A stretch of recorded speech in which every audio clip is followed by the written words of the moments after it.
Assalamualaikum warahmatullahi wabarakatuh. Bismillah walhamdulillah wassalatu wassalamu ala rasulillah sayyidina Muhammad ibn Abdillah wa ala alihi wa sahbihi wa mawalah. Rabbi syrah li sadri wa yassir li amri wahlul 'uqdatam min lisani yafqahu qawli. Rabbi zidni ilma warzuqni fahma. Allahumma nawwir qulubana bi nuri hidayatika kama nawartal arda bi nuri syamsika bi rahmatika ya arhamar rahimin. Kita akan melanjutkan kajian tentang fikih Ramadan dengan referensi kitab At-Takrirat As-Sadidah. Sekarang kita sampai kepada Arkanus Shaum. Arkanus Shaum ifnani, rukun puasa ada dua. Ar-ruknul awal, rukun yang pertama adalah an-niyatu, niat. Sawaun akana fardhon au am naflan, baik itu puasa fardu atau puasa sunnah. Liqaulin Nabi sallallahu alaihi wasallam, karena ada sabda Nabi Muhammad sallallahu alaihi wasallam, innamal a'malu binniyat. Wa tajibun niyatu likulli yaumin. Niat berpuasa ini wajib dilakukan tiap hari. Al-farqu baina niyati shaumil fardhi wa niyati shaumin nafli. Perbedaan antara niat puasa fardu dan niat puasa sunnah.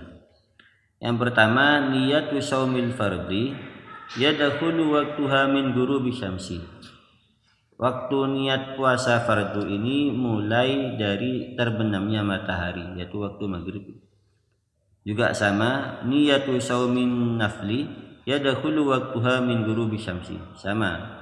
Jadi puasa fardu dan puasa sunnah mulai niatnya itu mulai dari terbenamnya matahari. Ila tulu'il fajri tapi bedanya kalau puasa wajib, niat puasa wajib ila tulu'il fajri sampai terbitnya fajar, yaitu sebelum subuh. Fayajibu tabyid, oleh karena itu wajib tabyid. Tabyid itu melakukan niat pada malam hari. Ini kalau puasa fardu. Kalau puasa sunnah mulai dari terbenamnya matahari wa yastamiru ila zawal, sampai tergelincirnya matahari keesokan harinya, sampai waktu zuhur. Fala yajibu tabyid, maka tidak wajib tabyid. Jadi kalau puasa sunnah tidak harus, niatnya tidak harus dilakukan pada malam hari. Tapi kalau puasa wajib, niatnya harus dilakukan pada malam hari. Kemudian yang kedua, perbedaan antara niat puasa fardu dan niat puasa sunnah. Yajibut ta'yin ka ramadhana au kafaratin au nadrin au qada'in. La yajibu ta'yin illa in kana shaumu muaqqatan ka yaumi arafata 'alal mu'tamad. Kalau puasa fardu niatnya wajib ta'yin, menentukan, seperti Ramadan. Saya niat puasa Ramadan. Saya niat puasa kafarat, saya niat puasa nadar dan seterusnya. Sedangkan puasa sunnah tidak wajib ta'yin, tidak wajib menentukan, kecuali kalau puasanya itu terkait dengan waktu tertentu. Contohnya puasa Arafah. Maka menurut qaul yang mu'tamad itu harus ditentukan. Saya niat puasa sunnah Arafah, saya niat puasa sunnah Asyura. Kemudian yang ketiga, la yajuzu ayyajma'a baina shaumi fardhaini fi yaumin wahidin. Tidak boleh mengumpulkan dalam satu hari dua puasa wajib. Misalkan puasa nadar, puasa qadha dikumpulkan jadi satu niatnya. Ini tidak boleh. Kalau puasa sunnah, yajuzul jam'u baina shaumi naflaini fa aktsara bi niyatin wahidatin.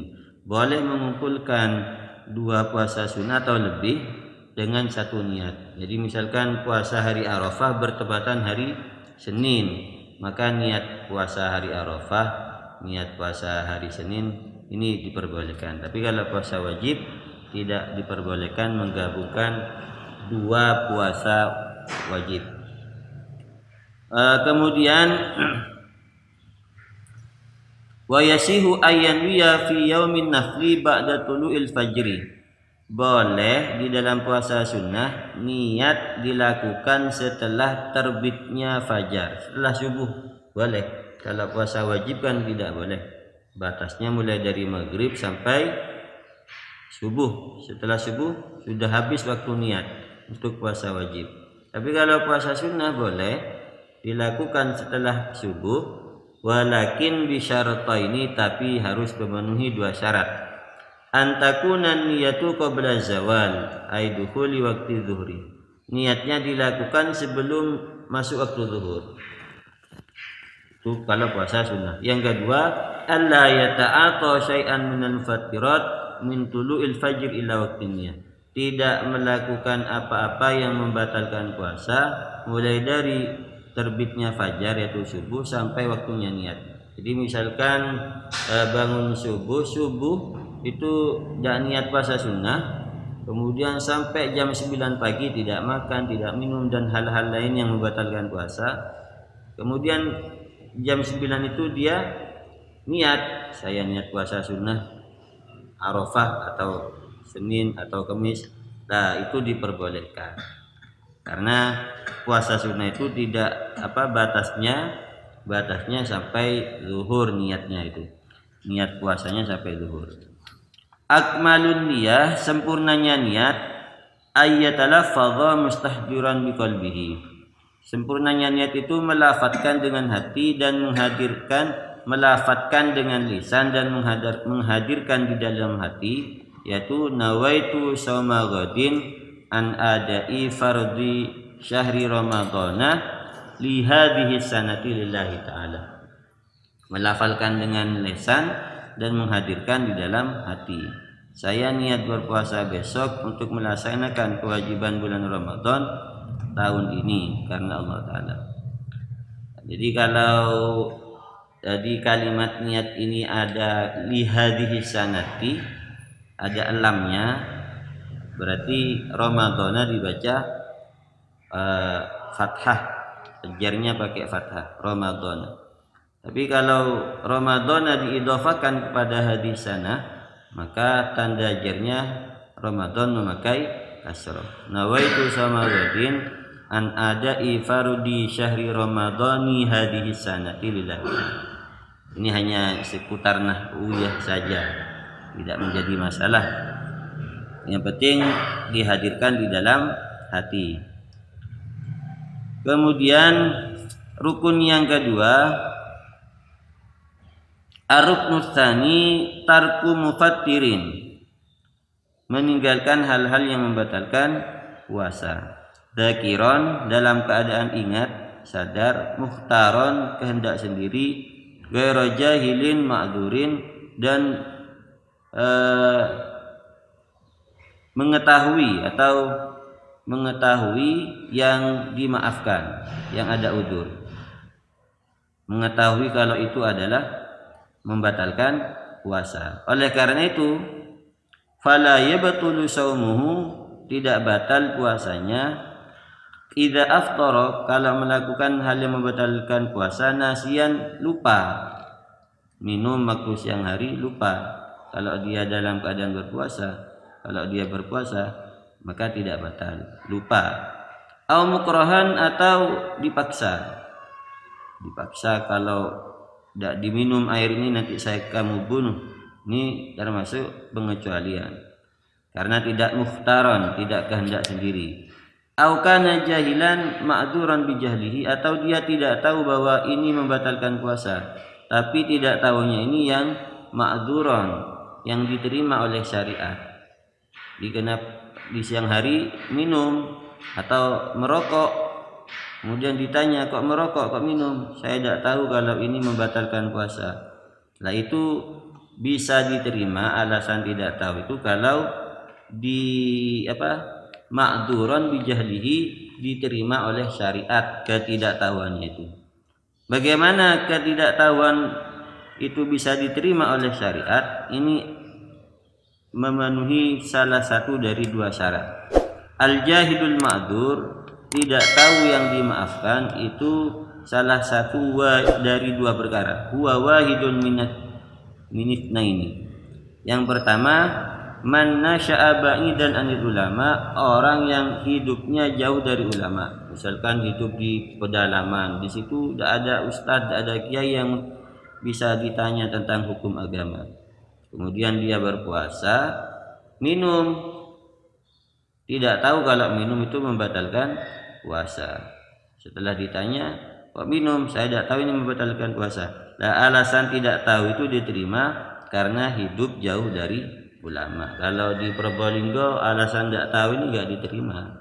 Banyak sekali ustadz, banyak sekali kiai, tinggal kita tanya. Bahkan online, pengajian online dan seterusnya sudah banyak. Jadi alasan tidak tahu karena jauh dari ulama itu nggak diterima. Yang kedua, wa man kana qariba ahdin bil Islam, baru masuk Islam. Ada muallaf baru masuk Islam, belum sempat belajar rukun syarat puasa dan yang membatalkan puasa, berpuasa kemudian di siang harinya melakukan hubungan suami istri. Setelah ditanya kok melakukan ini, tidak tahu kalau ini membatalkan. Ini diterima, tidak tahunya diterima karena baru masuk Islam. Kemudian sunanus saumi wa Ramadan, sunat-sunat berpuasa dan sunat-sunat yang dianjurkan dilakukan di bulan Ramadan. Yang pertama, ta'jilul fitri, bersegera berbuka, segera berbuka. Idza tayaqqanal ghurub, jika meyakini matahari sudah terbenam.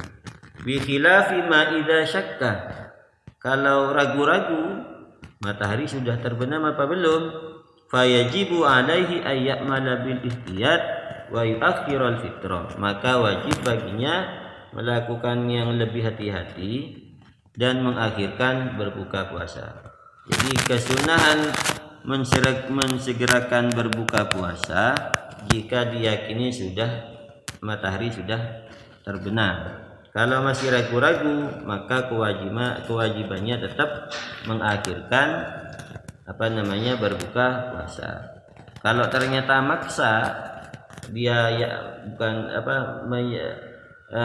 menyangka sudah terbenam matahari lalu berbuka, kenyataannya kebalikannya, matahari belum terbenam, maka puasanya batal. Konsekuensinya qadha nanti.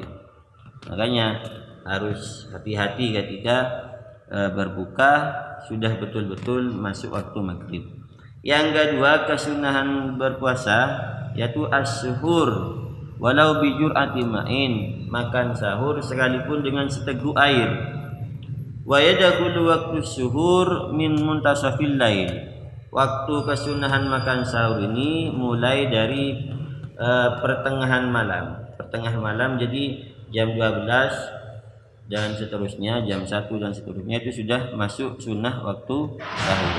Sebelum itu belum masuk, misalkan jam 11 makan, jam 10 makan, ini belum masuk kesunahan waktu sahur. Yang ketiga, ta'khirus sahur, mengakhirkan sahur. Sunnah mengakhirkan sahur bihaitsu la yafhushu ta'khir, sekiranya tidak dianggap buruk mengakhirkan sahur itu. Maksudnya terlalu mepet dengan waktu subuh kurang 1 menit kemudian sahur, sekiranya tidak seperti itu. Wa yumsiku nadban anil akli qabla al-fajri binahwi 50 ayatan ay rubi sa'atin. Disunnahkan sudah tidak makan tidak minum sebelum fajar kira-kira berjarak 50 ayat atau 1/4 jam, 15 menit. Disunahkan seperti itu. Makanya ada waktu imsak. Waktu imsak itu biasanya antara waktu imsak ke subuh kira-kira jarak 10 menit. Itu memang disunnahkan. 50 ayat itu mungkin kalau dihitung dengan menit 10 sampai 15 menit itu waktu imsak. Meskipun puasa itu sejatinya dilakukan mulai dari waktu subuh, bukan mulai dari waktu imsak. Hanya saja memang disunnahkan 10 menit atau 15 menit sebelum subuh disunatkan sudah tidak makan, tidak minum. Itu yang biasa kita sebut dengan waktu imsak. Kemudian al-fitru ala rutobin witron. Disunahkan juga berbuka puasa dengan kurma dengan hitungan ganjil 1, 3. Fayuqaddimu awalan, ini yang didahulukan. Kalau tidak menemukan, itu rutab itu kurma basah ya. Kemudian kalau tidak menemukan, maka dengan kurma kering. Kalau tidak ada, kemudian berbuka dengan air zam-zam. Kalau tidak ada lagi, maka berbuka dengan air biasa, air putih. Kemudian kalau tidak ada lagi, maka yang disunahkan fahulwin. Hulwin itu manisan yang tidak dimasak, seperti madu, kemudian anggur kering. Kalau tidak ada lagi, halwa. Halwa itu manisan yang dimasak oleh api, yang dimasak seperti apa ya, kolak ya, yang hijau. Jadi memang yang dianjurkan yang manis-manis, sehingga mungkin kaitannya dengan kesehatan perut ini tidak kaget ketika makan.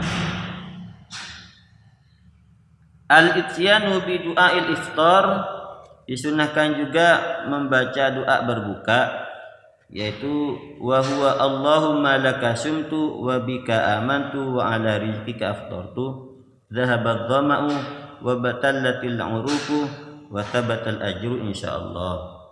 Alhamdulillahilladzi a'anani fasumtu wa razaqani fa aftartu. Allahumma inni as'aluka birahmatika allati wasi'at kulla syai' an taghfirli wa yad'u bima syaa. Dan dilanjutkan dengan doa yang lain. Ini kebanyakan tidak diamalkan ya, apalagi doa yang panjang seperti ini. Kata orang Probolinggo itu keburu sengakan. Yang keenam, selanjutnya sunah-sunah berpuasa dan yang dilakukan di bulan Ramadan, taftirus shaimin lima fihi minal ajril kabir. Memberi makan, memberi buka orang-orang yang berpuasa karena pahalanya besar. Yang ketujuh, al-iltisalu minal janabah qabla al-fajri, mandi dari junub karena junub sebelum fajar. Nah, meskipun misalkan ada suami istri berhubungan, kemudian belum sempat mandi sampai terbit fajar, sampai subuh, itu puasanya masih sah. Tapi yang disunahkan mandinya itu dilakukan sebelum subuh. Yang sunnah dilakukan sebelum subuh mandinya. Kemudian yang kedelapan, al-intisalu kulla lailatin min layali Ramadan ba'dal maghrib likai yansyata lil qiyami. Mandi sunnah tiap malam dari malam bulan Ramadan setelah maghrib supaya semangat terengginas untuk melakukan tarawih. Jadi habis berbuka maghrib itu kita mandi, ini sunnah. Jadi kita niatkan mandi sunnah dapat pahala supaya semangat melakukan ibadah tarawih, apalagi habis berbuka ya. Ojeng gapi kata orang Probolinggo. Di sunnah mandi tiap malam setelah maghrib, tujuannya supaya semangat melakukan ibadah tarawih. Yang kesembilan, al-muhafadzatu ala sholati tarawih min awali lailatin ila akhiri lailatin. Juga istiqomah menjaga sholat tarawih mulai dari awal malam sampai akhir malam. Mangkoma, ada sabdanya Rasulullah, mangkoma Ramadana imanan wahtisaban ghufira lahu ma taqaddama min dzambihi wal maksud bi qiyami Ramadan salatut tarawih. Dalam hadis tersebut yang dimaksud dengan qoma Ramadan adalah salat tarawih. Kemudian yang ke-10 dari sunnah-sunnah puasa dan sunnah-sunnah Ramadan, ta'akkudul muhafazati ala sholatil witri, yaitu Istiqomah melaksanakan sholat witir. Sholat witir itu tidak hanya tertentu di bulan Ramadan, hanya saja di bulan Ramadan lebih dianjurkan lagi. Kemudian al-iktsaru min tilawatil Quran bitadabburin, memperbanyak membaca Al-Quran dengan merenungi maknanya. Karena bulan Ramadan adalah bulan diturunkannya Al-Quran. Jadi kalau bisa kita target, misalkan hatam 1 minggu sekali atau hatam 1 bulan sekali. Sebenarnya mudah menghatamkan Al-Quran itu. 1 juz Al-Quran ada 10 lembar. 10 lembar kalau kita baca tiap sholat 2 lembar, sholat 5 waktu, maka 1 hari kita dapat 1 juz. 1 bulan sudah bisa hatam Al-Quran. Mengaji atau baca Al-Quran 2 lembar itu mungkin hanya butuh 5 menit, paling lama 10 menit, itu sudah lama sekali itu. Jadi 5 menit, 10 menit sudah dapat 2 lembar. 1 bulan sudah bisa hatam Al-Quran. Kemudian yang ke-12, al-iktsaru minas sunan, memperbanyak sunnah-sunnah seperti rawatibis sholawat, sholat sunnah rawatib, wa sholatid duha, wa tasbih wal awabin, sholat sunat duha, tasbih dan sholat sunat awabin. Yang ke-13, al-iktsaru minal a'mali sholihah, memperbanyak amal-amal soleh, kas sedekah, seperti sedekah, termasuk yang dilakukan oleh teman-teman LTNU ini, lajnah taklif wa nashr Nahdlatul Ulama, dakwah secara online, pengajian secara online ini juga bagian dari a'malis sholihah, termasuk dari bagian amal yang soleh. Yang ke-14, al-ijtihadu fil ashril awakhir wa tahri lailatul qadri fiha wa fi autariha akadu. Itu berusaha sungguh-sungguh di 10 terakhir, 20 ke belakang, dan untuk mendapatkan malam Lailatul Qadar, terutama di malam-malam ganjil. Kemudian yang ke-15, taharil iftari ala halalin, betul-betul memperhatikan berbuka dengan menu yang halal. Jadi karena